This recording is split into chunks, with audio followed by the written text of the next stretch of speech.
Kipadayag Kapitulo 13. Ang duha ka mananap. Unya nakita ko ang usa ka mananap nga mitunga gikan sa dagat. May napulo kini ka sungay ug 7 ka ulo. Ang matag sungay may korona ug nahisulat diha sa mga ulo niini ang mapasipalahon nga ngalan. Ang nakita kong mananap sama sa leopardo ug ang tiil niini ingon sa tiil sa uso ug ang baba sama sa baba sa leon.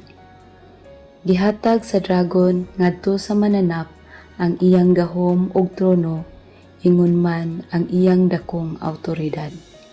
Ang usa sa mga ulo niini may grabing samad, apan naayo na. Natingala ang tibuok kalibutan ug misunod sa mananap. Gisimba sa tanang katawhan ang dragon kay gihatag man niya ang iyang awtoridad ngadto sa mananap. O gisimba usab nila ang mananap. Sila nag-ingon, kinsay sama sa mananap o kinsay makasukol kaniya. Ang mananap gitugutan sa pagpangandak o pagpasipala o gihatagan kinig awtoridad sulod sa 42 ka bulan. Gipasipalahan niya ang Dios ug ang ngalan ug puloy-anan sa Dios, lakip ang tanan nga nagpuyo sa langit. Gitugutan usab siya sa pagpakigubat sa katawhan sa Dios ug sa pagbuntog kanila, ug gihatagan pagayod kinig awtoridad sa tanang katawhan sa nagkalinlaing tribo, pinulungan o kanasuran.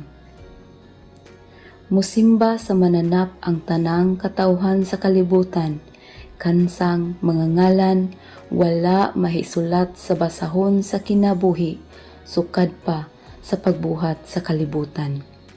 Ang basahon iya sa nating karnero nga gipatay. Busa, kun may dalunggan kamo, pamati gayod. Kadtong dakpunon, madakpan gayod. Ang patyonon, patyon gayod pinaagi sa espada. Kinahanglan nga ang katawhan sa Dios mula hutay ug magpabilin sa pagtuo. Unya, nakita ko ang laing mananap nga migula sa yuta. May duha kini ka sungay nga sama sa sungay sa nating karnero ug misulti siya sama sa dragon. Gigamit niya ang dakong awtoridad sa unang mananap diha sa iyang atubangan.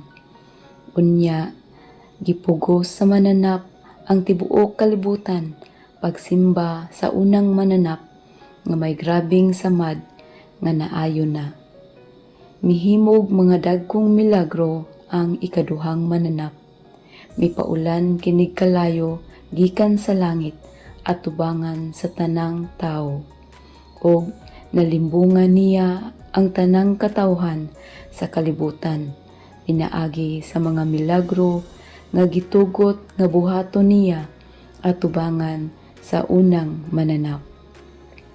O gisugo sa mananap ang tanang katawhan sa kalibutan sa paghimog larawan aron pagpasidungog sa mananap nga nasamdan sa espada apan wala mamatay. Gitugutan ang ikaduhang mananap sa paghatag og kinabuhi ngadto sa larawan sa unang mananap aron ang larawan makasulti ug mupatay sa tanan nga dili mosimba kaniya. Gipugos sa mananap nga mapatikan ang tanang tawo, inila ug dili inila, dato ug kabos, ulipon ug dili ulipon, diha sa tuo nilang kamot o agtang. Walay makapamalit ug makapamaligya gawas ni adtong may patik sa ngalan sa mananap o sa numero nga simbolo sa maong ngalan. Sa labtunon kini. Ang maalam makasabot sa kahulugan sa numero sa mananap, kay ang numero simbolo man sa ngalan sa usa ka tawo. Ang numero niini 666.